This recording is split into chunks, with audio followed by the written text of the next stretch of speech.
I've been at the university 25 years, and I think I've been doing this workshop since it started. So it is a great pleasure to be with you today. Welcome to the University of Alabama. Lauren on the front row here is going to be my goodie giver.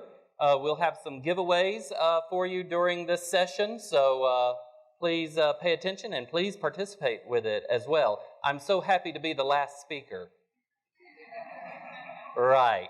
So I know you're all eager to get out of here, but we've got some good information, and I hope that you will participate, like I said, along with us. Before we get started, I have a brief video I'd like to show to you to illustrate group discussions, okay? Brief video to illustrate group discussions. Some of you may recognize this. In 1930, the Republican-controlled House of Representatives, in an effort to alleviate the effects of the, anyone? The Great Depression, passed the, anyone? The tariff bill, the Hawley-Smoot Tariff Act, which, anyone raised or lowered? Raised tariffs in an effort to collect more revenue for the federal government. Did it work? Anyone? Anyone know the effects? It did not work, and the United States sank deeper into the Great Depression. Today, we have a similar debate over this. Anyone know what this is, class? Anyone? Anyone seen this before? The Laffer curve. Anyone know what this says? It says that at this point on the revenue curve, you will get exactly the same amount of revenue as at this point. This is very controversial. Does anyone know what Vice President Bush called this in 1980? Anyone? Something DOO economics. Voodoo economics. How many of you seen that before? Yes, then you recognize it as Ferris Bueller's Day Off. We want to help you avoid these types of group discussions in your classroom. Leading these discussions, sometimes the students in the classroom look at you like they want to kill you, or that they are just completely bored out of their skull.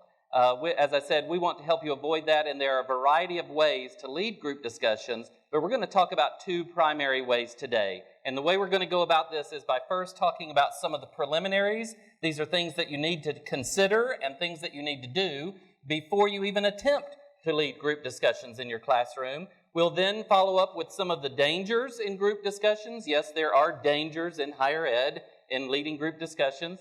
Third, we'll talk about the two methods that we think are going to be most useful to you in the classroom and in your lab settings.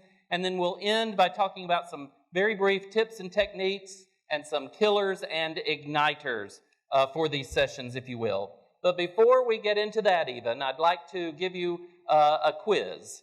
And I need everyone's participation to speak up loudly and clearly, if you will, okay? Speak up loudly and clearly. There's a president's name that rhymes with Folk. What is it? Polk. I need everyone to say Polk 3 times as loudly as you can. Ready? And Polk, Polk, Polk. What do you call the white of an egg? No, the white of an egg is called the white. Graduate students in charge of the education of the future. Let's try this one more time. Okay. Cowboys built structures to defend themselves against the enemies. What were these structures called? Forts. Yes, some people were like, huh? Forts. Let's everyone say fort 3 times, loudly and clearly. And fort, fort, fort. What do you eat soup with? Oh, very good. Now you're with me. So one more for good measure then. One more. A forest is composed of what? Trees. Everyone say tree 3 times. And tree, tree, tree. How many of each animal did Moses carry on the ark? No, Moses didn't carry any animals on the ark. What's wrong with you? We just illustrated a very important concept, though, right? Very important concept. You've probably experienced this sometimes too. So first, I tricked you a little bit, right? Then you thought, I know what to listen for. Have you ever gone into the classroom or into a session of any kind and you think, oh, I know this, I don't need to listen? So inevitably, you stop listening. You thought you knew what to listen for, so you stopped listening. I got your courage up on that second one. And so on the third one, you really didn't listen to what I was saying.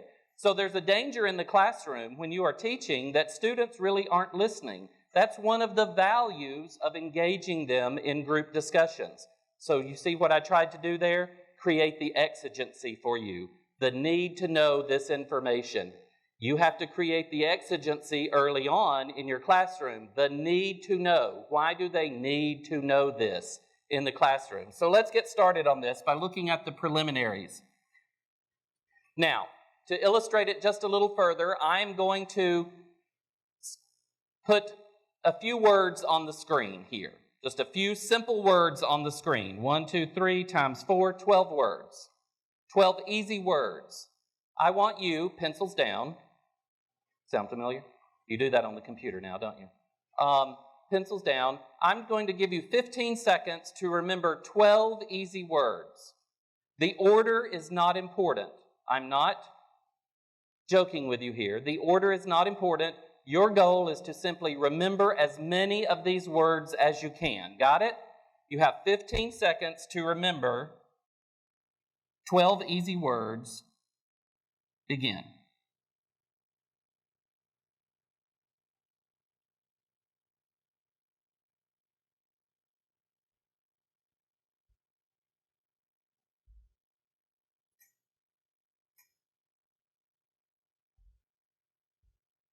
Okay, you had 15 seconds to remember 12 easy words. The order was not important.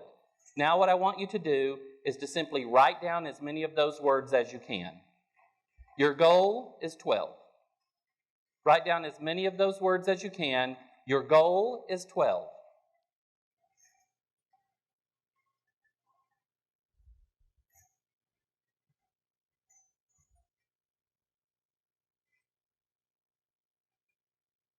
No helping your neighbor, gigglers, teasing you. Your goal is 12. When you're finished, if you will, just kind of look this way so I'll know that you've written as many as you can.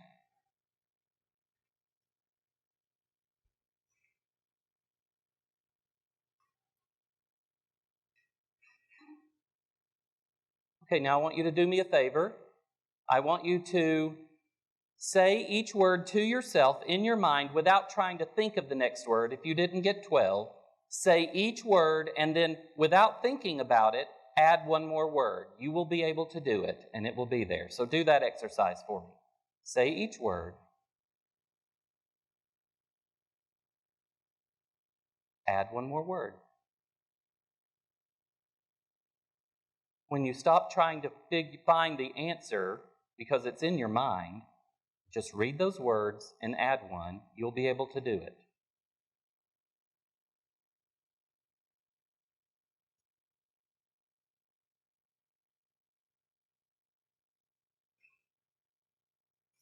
Everybody add one more word? Okay, now count your words. Count your words. Okay, for a gift. We'll give a gift on this, Lauren. The person who got the most, we may have a tie here. How many of you got 12 words? One person got 12 words. A gift for the man. Okay, very good. Just throw it over there, it's fine. How many of you got 11 or more words? Fantastic. 10 or more words. Great. How many of you got 2 or more words? Everybody gets to raise their hand in my class? Great, wonderful. Well, I know something. I know that some of you, one of you got 12 words. I know more than that. I know that some of you put a word on your list that was not on my list. And I know more than that. I know the word that most of you put on your list that was not on my list. And that word was sleep.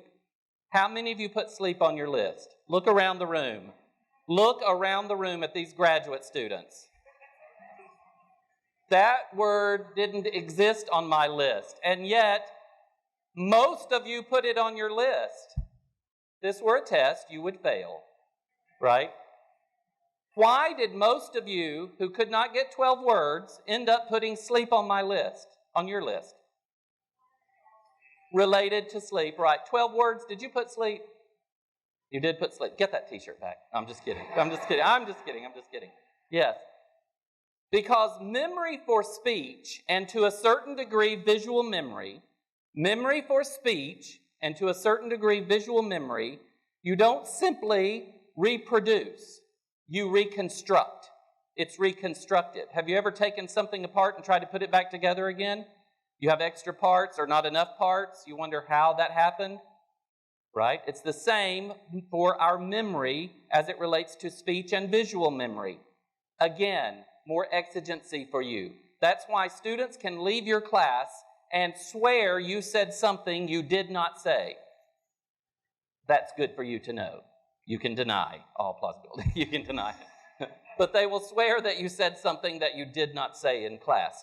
So it's essential that we learn these preliminaries and how to lead a great group discussion so we can increase the probability that the message sent is the message that is received and that it is accurate and that we have increased the learning in the classroom. So let's talk about some of the assumptions that go along with this then. First, teachers must create the norm early in class that students must read the material, the assigned material, prior to that day that it is discussed in the classroom or the lab. How do you set up that expectation? What are some ways that you could set up that expectation? You could give them reading quiz, is that what you said? Yes, you could give them a quiz. What else? Anything else? Put it on the syllabus. That's a great start. Yes. Repeat it. Yes. Reinforce it with the assignments that you do. I remember I had a college professor who would do in our small classes information roll call. Oh God, we were so nervous. Call your name and give me a bit of information from the reading. Number 2, lectures and or lab sessions traditionally must expand upon the material in the text. One way you set up that expectation is not by simply regurgitating what's in the textbook, right? You are not here and being paid a king's ransom in order to be a professional reader, right? Your assignments must expand on the classroom. It must expand on the reading, must provide them with ways of problem solving, ways of understanding the material. So if you are being a professional reader, it's not what you need to be doing. I used to train GTAs several years ago in our profession, in our school. And I had one GTA who came to me at the end of a class session mid-semester, and he was so excited. He said, I got the best compliment I could have gotten. My students say they don't even have to read the text. I do such a good job of going over it in the classroom. Not what you need to be doing. Number 3, teachers must examine the reading material very carefully and select concepts which need elaboration or additional concepts that relate to the unit of study. And most teachers use a variety of methods for doing this. And this is what makes teaching so time-consuming and so complex. You're not just going in and regurgitating the material. So preliminaries that your class needs to know and that you need to know before going into that classroom. So what are some of the dangers then associated with using this technique of group discussions in the classroom? The first one, about 1/3 of your students will make most of the comments. There's also a zone in the classroom called the T-zone, that we realize that students here on the aisle in the center and students right in the front, maybe a couple of rows back, are in the zones that get the teacher's attention. And if I'm giving you the attention, what do the people in the outer quadrants do? Relax.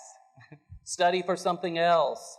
Do anything else because you're in forgotten territory. So be careful with that, and be careful with those who you call on. Because second, students from some cultures have normative rules against speaking out in large groups. So they don't want to speak out. They're not comfortable speaking out. They may even see it as a sign of disrespect. So there are things that you can do. For example, talking to them at the end of one class period, asking them to comment on something you're going to talk about in the next class period in order to build their confidence and to let them know that it is okay to speak out. Let your expectation be known also early on that you expect group conversation, but that's not enough. You've got to help them get to that point. And a lot of it has to do with the atmosphere you create in the classroom. Keep in mind, number 3, also very dangerous, that most teachers have an unconscious preference for whom they call on in the classrooms. We generally call on people who are giving us good feedback. That's why when you don't know the answer, what do? Look down. Right? You don't know the answer. People who are giving us good feedback or people who are very much like us. Those are the people we call on. So that can create a very dangerous situation in a classroom. There's a great exercise you could get your peers to do, which is to come in and chart the interaction in the classroom. Just by heads or circles on a piece of paper, who does the teacher call on and who speaks up in class? You'll be amazed at the patterns that emerge when you ask someone to do that. So be very careful about these dangers and know that if you're trying to increase group discussion, you have to be aware of these things and combat those going into the classroom. So we got the preliminaries, we got the dangers out of the way. Any questions? All right, well, I know I'm the last speaker, no questions. So we'll go on. So let's look at two of our techniques. The first technique, and I don't want to hear any moans and groans or sighs, is the brainstorming technique. But you know what? Most people don't know how to brainstorm correctly. And I say this from a communication perspective, okay? I remember working with a group of our student leaders once. Student leaders, best students in the college, right? We were brainstorming the name for a new community service outreach project. One of the students in the group said, I know, let's brainstorm. And I was like, great, great learning opportunity for students. Yes, let's brainstorm. Then another student said, why don't we call it feedback? Great, okay, yeah, that works, let's do it. They thought they had a successful brainstorming session. Let me tell you about another brainstorming session as an illustration of what not to do. Several years ago, I attended a teaching excellence symposium, a workshop, where the workshop leader said it was on how to increase critical thinking skills among students. The facilitator asked us all to come into the room, and he had all the bells and whistles. He had, color-coded cards and different colored pencils and all of these kinds of things, and I thought, this has a potential to be very good. He said, well, we're going to brainstorm how to increase and improve critical thinking among students. And I thought, I hope he knows how to really brainstorm. He said, so I'm going to give you 1 minute, and I want you to write down as many ways as you can think of to improve critical thinking skills among students. Ready, go. So I think, okay, brainstorming should include creativity, right? So I'm like writing down all of these, kinds of creative things 1 minute, but I realized that's not how you really brainstorm directly. Because if that answer were so simple that we could think of it in 1 minute, we wouldn't even have to have the workshop. So he goes around and he says, okay, time's up. Let's hear what you have. You, what do you have? And someone said, have more writing assignments in class. Very good, he said, and wrote it on the board. You, what do you got? And she said, give more essay exams. Excellent, he said. Write it on the board. He looked at me and he said, you, what do you have? And I said, have them stand up and walk around and pretend to be critical thinkers.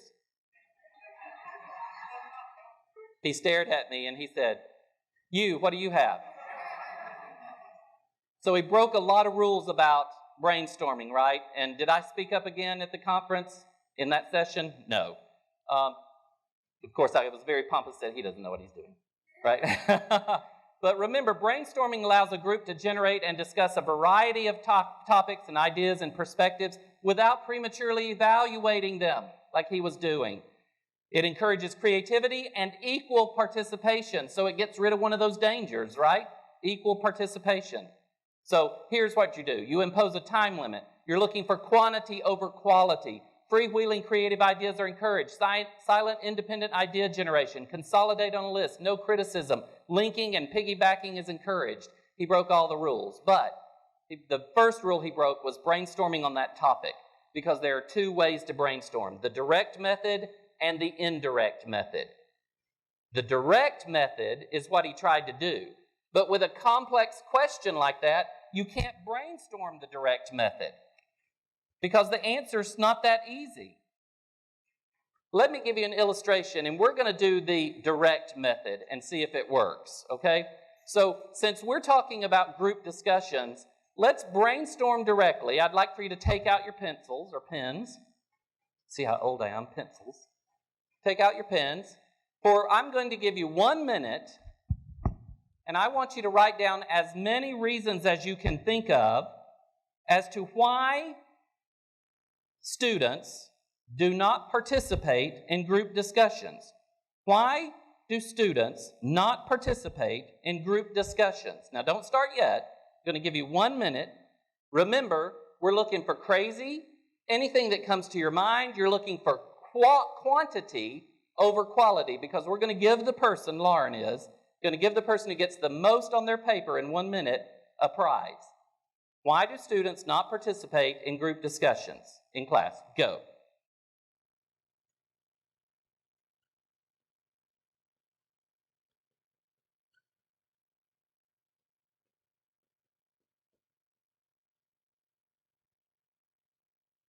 Keep writing, faster.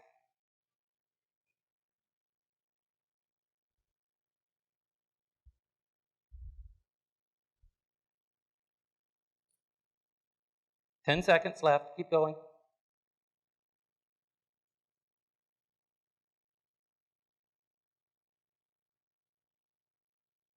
Okay, stop. Count your items. Okay, who got more than 15?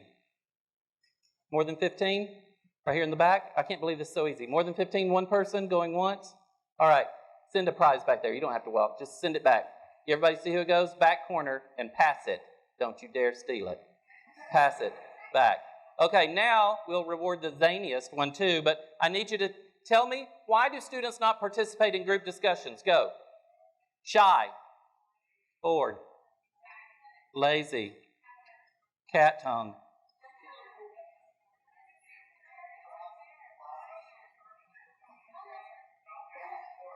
You got to slow down. Hold on. Didn't understand the class. What? Hungry. Sick. IBS. It's horrible. Don't laugh. Go ahead. Huh? Dead and etc. I heard someone say not in class. Mute. What? Wrong class. Anxiety, what? Hangover.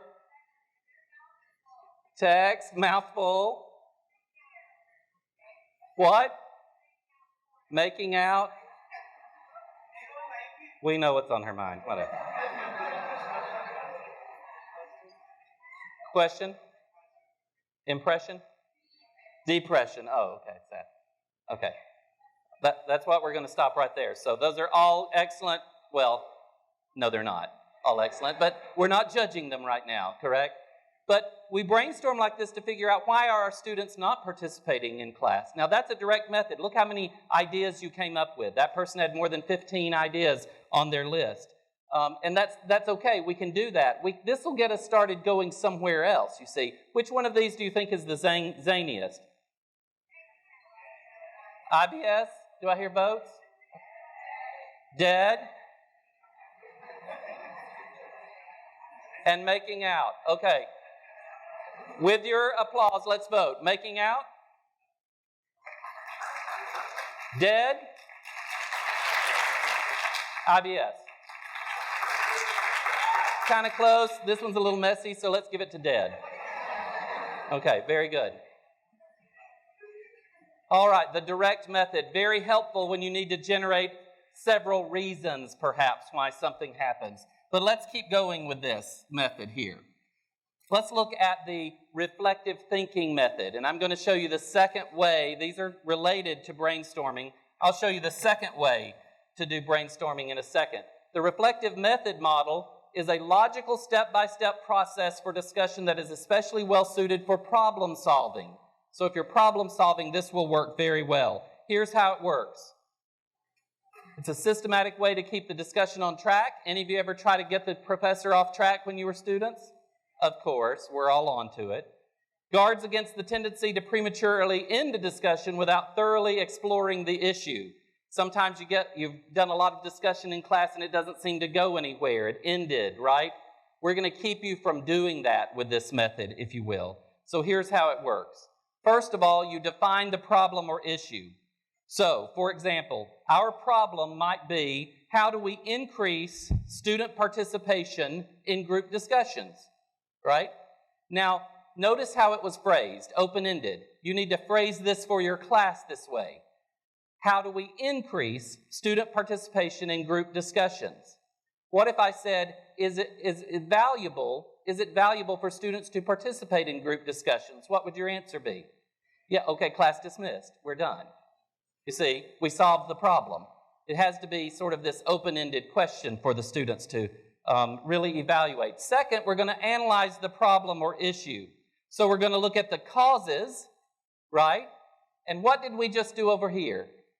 We analyzed the causes, some of the causes or reasons why students do not participate. That's an opportunity to engage my class in this brainstorming method. Second, we will going to look at how severe or what are the ramifications of the problem. We haven't started solving the problem yet, have we? Because if we were, just like the illustration with the facilitator who tried to help us get to critical thinking skills of our students, we needed to think through this issue a little more. Your students need to think through the issue based on the knowledge they bring to class from the reading, right? So let's talk about some of the ramifications of this problem. If students do not participate in group discussions, what are some of the ramifications? This is your turn. They could fail the class. I heard you, you're right. What? Yeah, they misunderstand the content, the readings, etc. What else? They don't retain the information. They might learn it, spit it back out. They don't retain it. They may miss a new perspective. And what ramification does that have for them beyond the class? They don't participate in my class. What happens next? They don't participate in the next. And then when they graduate, what? They're not an active participant in society either. So there are huge ramifications. It's very important that they hear their own voice. It becomes a habit. And I would add, they fail to find value in group discussions. One thing that makes me sad about society, and since I have the stage here, I'm going to tell you, is that we're no longer able to be persuaded. You know, we take sides, especially like in politics. We take sides, and we're not able to be persuaded anymore by rhetoric, by speech, you know, or things like that. It's like people just not listening to it. So they fail to find value in that sort of thing as well. Next, after you have this discussion about defining the problem, you could even use brainstorming for analyzing the problem, the causes and the ramifications. Don't forget that aspect of it. Then we move on to establish a criteria for solutions. Why do we want to establish the criteria for judging our solutions first, before we generate solutions? Why would you think? We establish a standard for judging, that's right. What does that do for my class? Sets up some expectations. What about Johnny in class who's always giving ideas and I always reject them?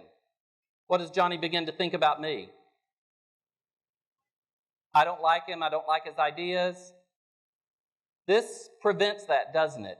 I'm not making the judgment. We have agreed on what the judgment will be. So if we as a group are going to try to improve group discussions among our students, what would be some of the criteria for a solution? We're going to come up with a solution today to help with this. What would be some of the criteria we want to establish for selecting the best solution? Practicality, thank you. Mutually agreeable, we all agree that it'll work. What? That's what we're trying to establish here. That's what the criteria... Yes. Thank you. You're getting a king's ransom, but you don't want to spend it on those students. Just kidding. Right? It must be cost effective. It must be very inexpensive for me to implement this in class. Excellent. What else? Time sensitive. We don't have a lot of time in class. It's something I may need to be able to do in a class period. Great. Those are things we're going to list. And as a class, do you see how you're participating in this? We kind of set the mood for it early on with the brainstorming that we did and so forth. So all of those criteria. I would add, it must reduce the fear to speak up among students, right? Remove the fear to speak up. Increase the number who participate. in the group discussion. We could go on and on. Okay, now we're at the point where we've all agreed on these things and how we're going to select the best one. Let's generate possible solutions. Can I pose this question to you? So identify as many ways as you can to increase group discussion in the classroom. You've got 1 minute. No. Remember that facilitator I had? We can't do it that way. That's the direct method. There are things that work for the direct method, and there are things that do not work for the direct method. So the next time someone tells you we're going to brainstorm, go, are we using the direct method or the indirect method? Because you have to decide based on what we're brainstorming. Dummy. You can say that. You can't say that, right? So now here's what we're going to do. Instead of brainstorming what is the solution to improving group discussion, I'm going to ask you all to take out a pencil or pen, and I want you to brainstorm. For 30 seconds, I want you to write down. Now stay with me when I say this, because you're going to say I'm crazy. But here's the benefit of brainstorming. It improves creative problem solving from 30 to 300%. Are you listening? That's why organizations who use it correctly get the most out of it. If you are jaded on brainstorming, it's because you don't know how to brainstorm and you're not doing it right. So this is it. This is how you do it right. But stay with me. I'm going to give you 30 seconds to write down as many things as you can think of that relate to the word yellow. You have 30 seconds. We're going to award the best, the most, and the craziest. Ready? Go.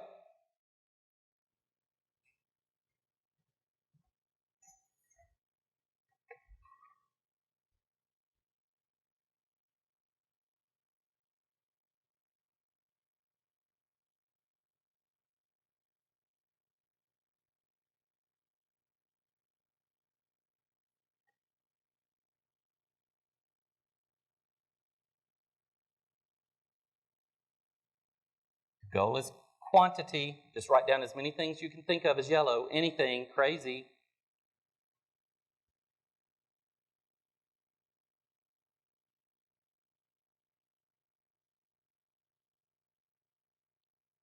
Five seconds. Okay, stop and count how many things you have.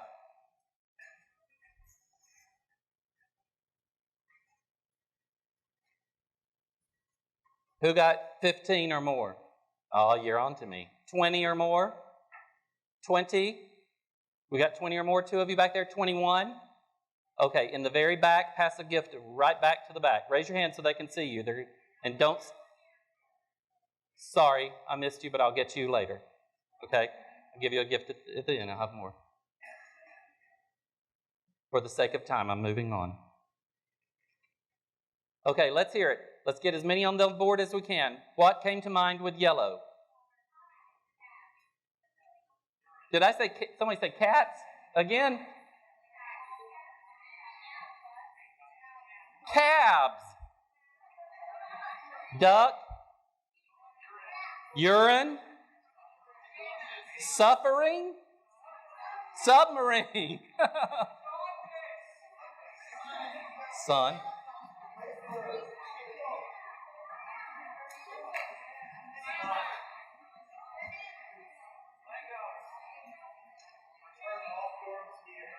Forms. Popcorn.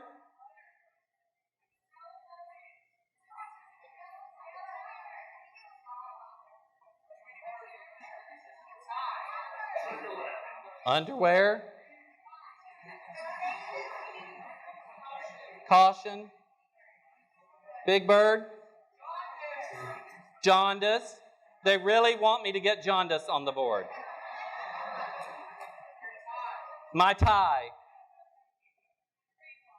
Tree, pollen, and we have a lot of that. Who? Hufflepuff? What is Hufflepuff? Okay, we got them all. Anybody have one they really want on there? Who? Brick Road. Okay, we got it. Minions. Yes, however you spell that. Okay. So now look at what all we have. Now we have all of these things. Which one's the craziest?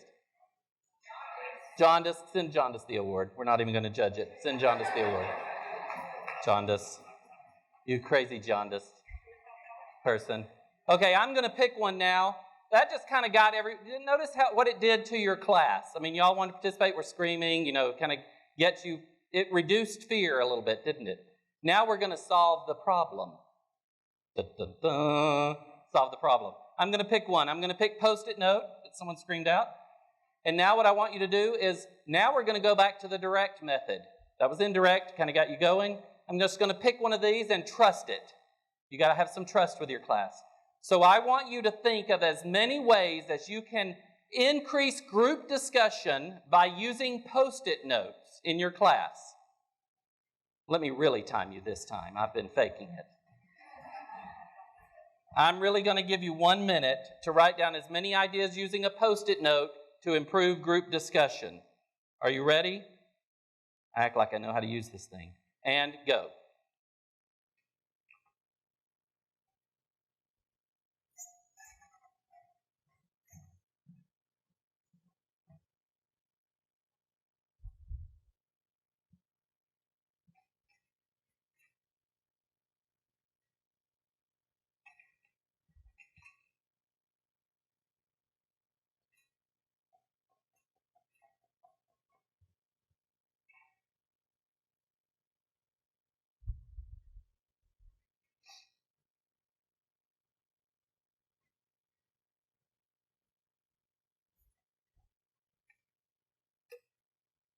Now you have to think a little more.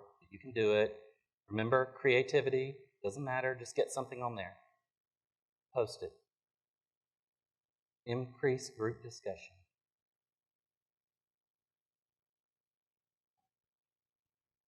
Okay, stop.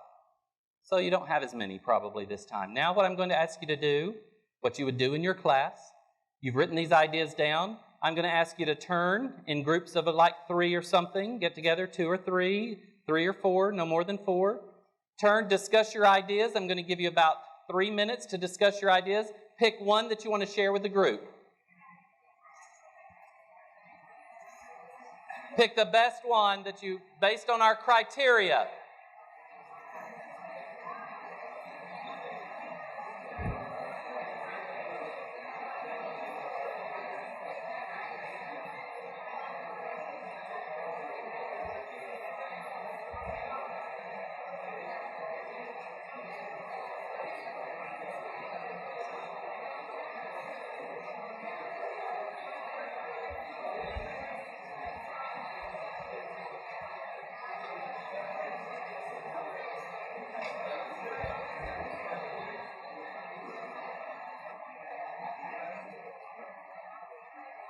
Okay, hope you picked a good one. Let's hear some of your ideas that we now will share as a group. You see, when you get the groups together to share, then it kind of reduces the fear a little bit because I'm not the only one. I've been able to talk in a smaller group. I may not have to be the one to report out. Who would like to report out an idea they have? Right here.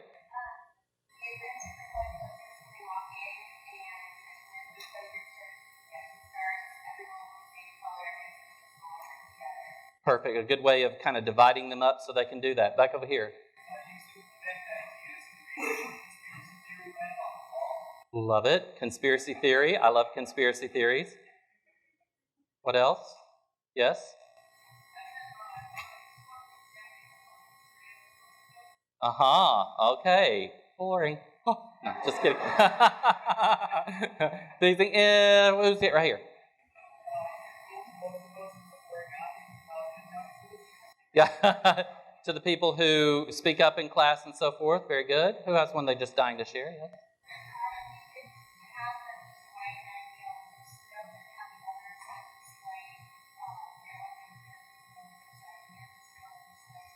Fantastic. Do you see how we'd start collecting all of these and then we're going to judge them based on our criteria? I saw some other hands right here and then here.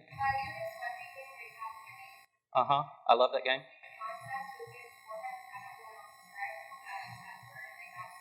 They have to come up with it. Okay, excellent. Right here and then here.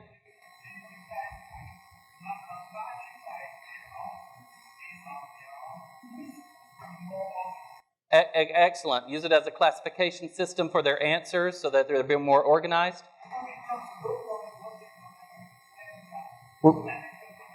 Excellent. Excellent idea. One back here. I haven't heard from this quadrant of unknown. Yes. Origami. Hey, cheater, you're listening to him. Okay, other thing. You probably have many more ideas.